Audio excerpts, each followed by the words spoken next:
Olá pessoal, tudo bem? Aqui é o professor Gabriel da disciplina de Mecânica dos Sólidos 3. No vídeo da aula de hoje, pessoal, nós vamos começar a estudar a cinemática do corpo rígido. Bom pessoal, então o corpo rígido, tá? Basicamente, ele é uma composição de partículas. Então quando você está analisando o corpo rígido, você está analisando um corpo como um todo. Então os pontos, né, de análise, eles variam de acordo com a geometria, né? Por exemplo, eu dei o exemplo para vocês. Se a gente analisar a roda do carro, nós podemos verificar com bastante facilidade, conforme o carro anda, que as extremidades da roda, eles possuem uma velocidade completamente diferente do centro, tá, pessoal? Né?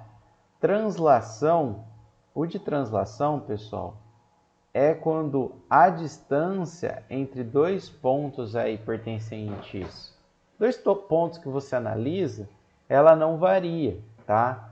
Então, por exemplo, imagina que eu estou analisando esse corpo aqui, ó, esse corpo oval aqui que nós temos na foto, e nós temos interesse em saber o que está acontecendo com esses dois pontos. Quando nós temos a translação, ó, translação é o quê?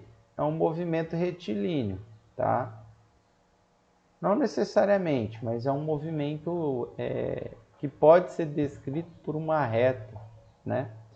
Então, andei o corpo, ele veio aqui para cá, né? Ó. Se a gente verificar, pessoal, nós veremos que a distância entre esses pontos aqui é a mesma, tá? Ela é fixa. Por que ela é fixa? Porque esses dois pontos, eles andaram a mesma velocidade, tá?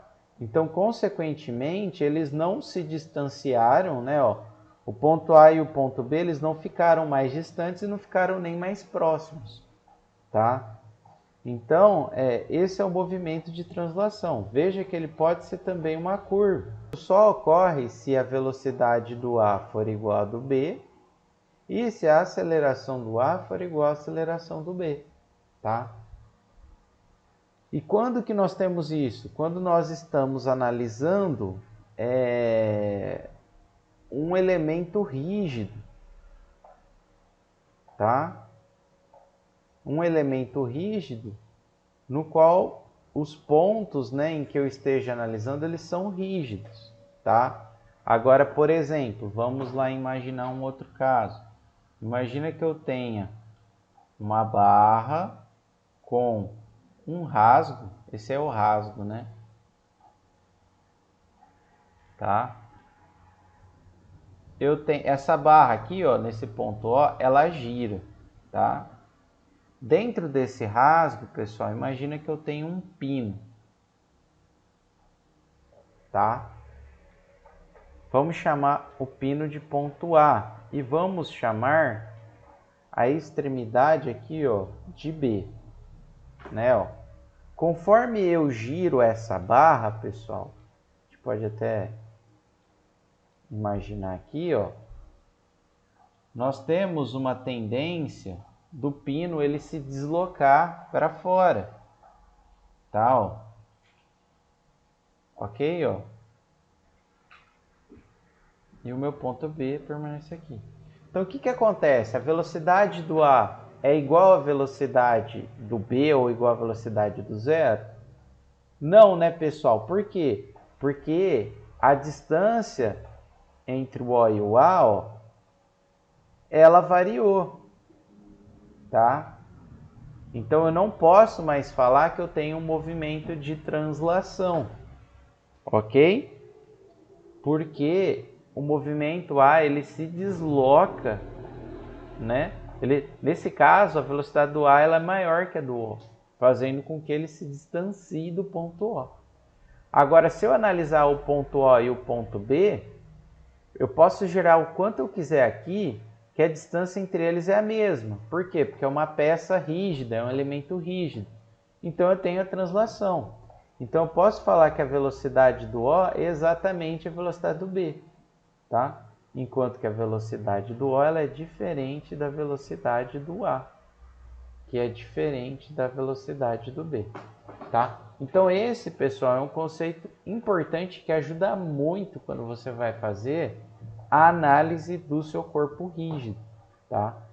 Veja que se eu tenho uma variação da distância entre os pontos, eu não posso ter relação, uma translação.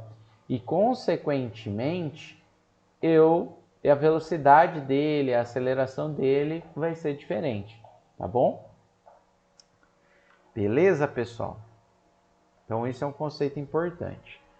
Analisado isso, pessoal, vamos para o movimento de rotação, tá? O movimento de rotação ele é bem intuitivo, tá? É basicamente quando um corpo ele se rotaciona em relação ao eixo, tá? Então, por exemplo, quando eu rotaciono esse corpo oval aí, a bolinha aqui dele, ó, a bolinha A, ela vai girar, tá? Então, ela está tendo um movimento de rotação, tá bom? Ela vai desenvolver uma trajetória circular, ok? E o plano geral, pessoal, ele é um sistema, né? Ele é um tipo de movimento, perdão, no qual você tem o que? Tanto a translação como a rotação, tá? Então, se vocês verificarem aqui, pessoal, vocês podem notar que o A e o B, eles mudam, né? Por mais que a distância entre eles pode ser que seja fixa, note que a trajetória descrita pelo A ela é diferente do B. E, consequentemente, ó, ele inclina, né, para fazer isso, né? Ele promove essa angulação. E como ele promove essa angulação, esse corpo inclina. Então, eu tenho a rotação. Tá vendo? Então, eu tenho a rotação e eu tenho a translação, né? A translação é porque o A e o B se deslocaram e a distância entre eles permaneceu a mesma. Mas o meu corpo, ele o quê? Ele mudou o ângulo dele. Então, não posso considerar que ele tem translação somente, mas sim translação e rotação. E aí nós temos um movimento que a gente chama de plano geral, né? Ó. Se a gente analisar, pessoal, ó, o pistão ele faz um movimento que de vai e volta, tá? Ele só desloca nessa direção e ele não rotaciona.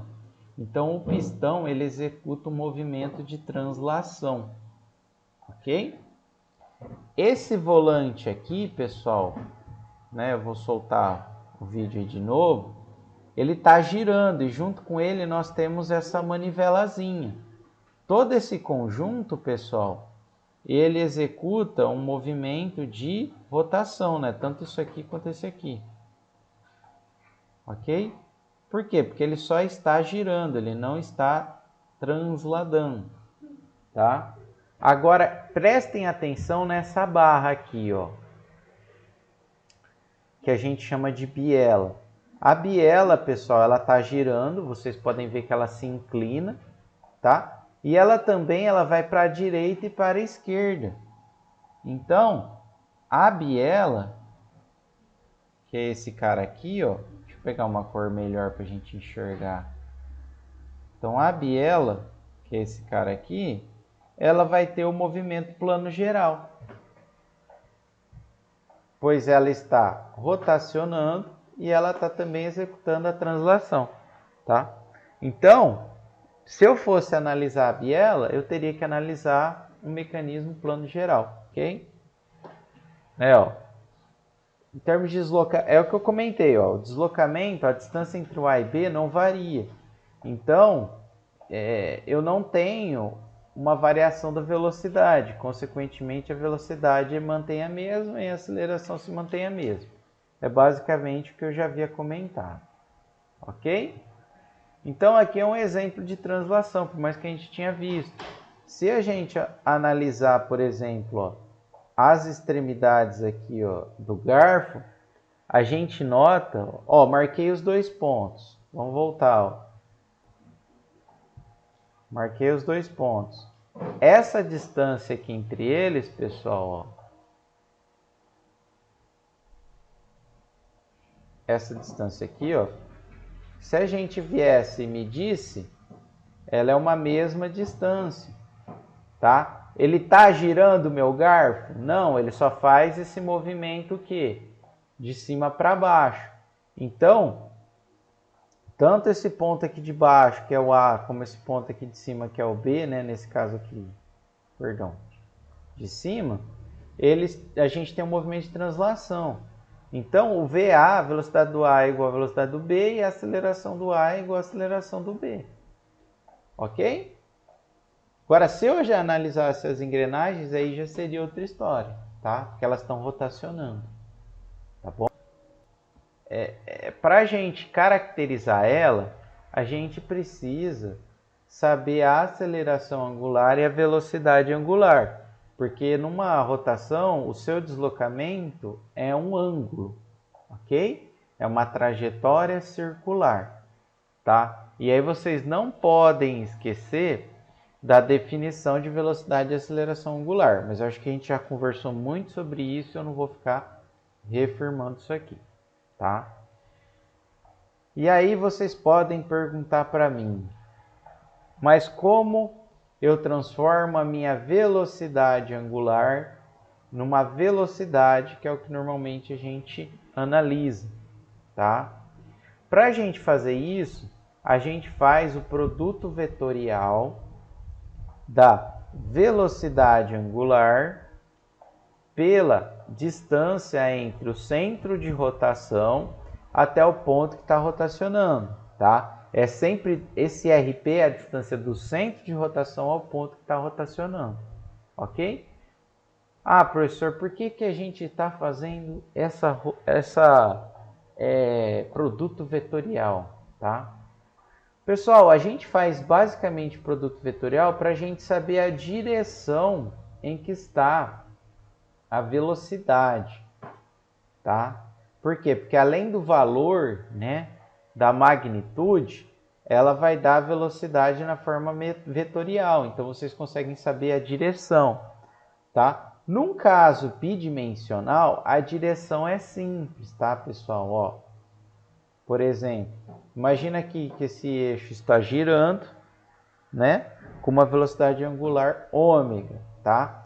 A direção da velocidade, pessoal, ela é sempre perpendicular, né? Ou seja, tangencial ao ponto que eu quero saber a velocidade. Então, a minha velocidade do ponto P, ela é tangente ao círculo. Então, ela é 90 graus em relação ao R, ao meu vetor R, tá? E aí você não precisa fazer esse produto vetorial, tá? Só que imagina, pessoal, que você esteja analisando um sistema mais complexo, ou um sistema que a velocidade angular dele, ele tenha várias velocidades angulares, né? Por exemplo, esteja girando em dois eixos. Às vezes fica difícil da gente visualizar igual a gente está visualizando esse exemplo aqui de baixo e saber essa direção aqui, tá? Aí a gente recorre ao produto vetorial, porque ele vai nos dar uma informação sem a gente precisar enxergar a geometria, tá?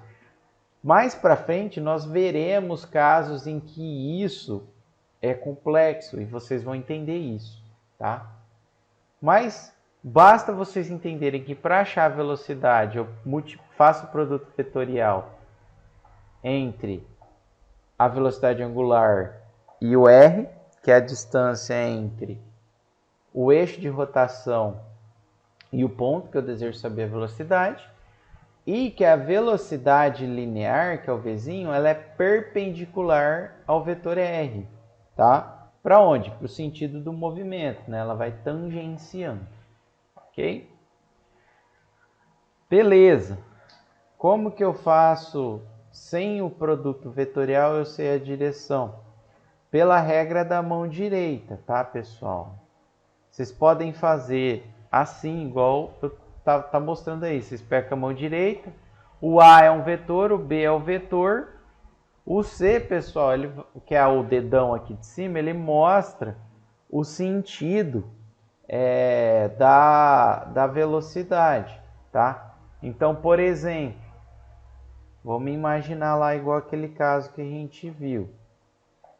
Imagina que eu tenho um ômega aqui, né, a velocidade angular. Eu tenho meu ponto aqui P, que eu quero saber a velocidade, tá? Ok? O R, ele tá nessa direção aqui, tudo bem? Então, pessoal, o que vocês vão fazer? Lembra que, ó, V é igual a ômega vetorial R. O ômega, pessoal, a direção dele, ó, como que vocês definem a direção dele? É o que? Quando é horário, né, ó, ele está saindo da tela. Quando ele é anti-horário, ele está entrando, tá? Porque você segue de acordo com o giro, tá? Então, saindo, vem para cá. Ou seja, o dedo está apontando para mim. O B, pessoal, ele está onde? Para a direita, tá? Então, o P, ó, veja que o P ele vai estar onde? Para cima, né? Ó, o ômega apontando para cá, o R para a direita. A velocidade ali que seria a resultante, ela estaria apontando para cima, tá? Aqui, ó, para cá. Ok? Tentem fazer em casa, tá? Lembra que o A é sempre o primeiro, o B é o segundo que aparece. Tem que seguir essa ordem. A direção vai ser dada pelo dedão. Tudo bem? Então, essa é uma das formas da gente fazer para saber a direção. Tá? Se vocês quiserem, pessoal, não conseguiu entender muito bem, dá uma pesquisada em regra da mão direita na internet, que vai ter um monte de vídeo falando sobre isso. Tá? Mas eu acho que esses desenhos aí ajudaram bastante. Tá? Beleza. Ah, não entendi a regra da mão direita. Você pode fazer por matriz, tá? Então, por exemplo, imagina que você tem um vetor A e o vetor B. Como que eu faço o produto vetorial? Você acha o resultante dessa matriz aqui, ó. Na primeira linha você põe as direções. Na segunda linha você põe os valores do A, né? Por exemplo, se aqui fosse 1, 2, 3, 4, 5, 6. Aqui seria 1, aqui seria 2, aqui seria 3, aqui seria o 4, o 5 e o 6. Sempre nessa ordem, tá? Embaixo do I você põe os vetores em X, né? As magnitudes em X, embaixo do J as magnitudes em Y, embaixo do K as magnitudes em Z, tá? E aí você acha o resultante, né? Para quem não se recorda, você copia as duas primeiras colunas, multiplica na diagonal somando, né? E depois, né? Então, por exemplo, aqui, ó, ficaria AY, BZ mais na direção I, né? Mais a segunda diagonal aqui, ó, AZ, BX na direção J, mais a da terceira diagonal aqui, AX, BY na direção K. Essas outras diagonais, que a gente fala que não são as principais, são negativos. Então, você põe o sinal de menos.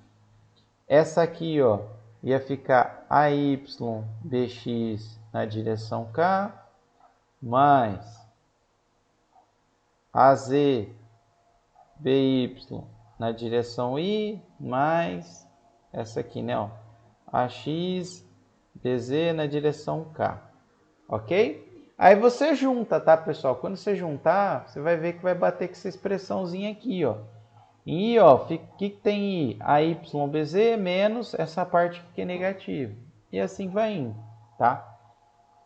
Tem aqui o Wolfram também, que auxilia nos cálculos para ver se você fez certinho, tá? Mas é basicamente isso, tá, pessoal? Tá, então aí tem os exemplos. Então, para achar a velocidade, vocês já viram como é feito. A aceleração, pessoal, ela é basicamente composta de duas componentes. A aceleração tangencial e a aceleração normal, ok? A aceleração tangencial ela é dada pelo produto vezes o R, né? Aquele mesmo R que nós vimos, tá? E a aceleração normal é ômega ao quadrado R. Para onde, em termos de produto vetorial, seria isso aqui, tá, pessoal? Então, o primeiro, a aceleração tangencial, ela vai ser na mesma, ela vai ser na direção, não necessariamente na mesma, mas você tem que olhar para onde está a aceleração.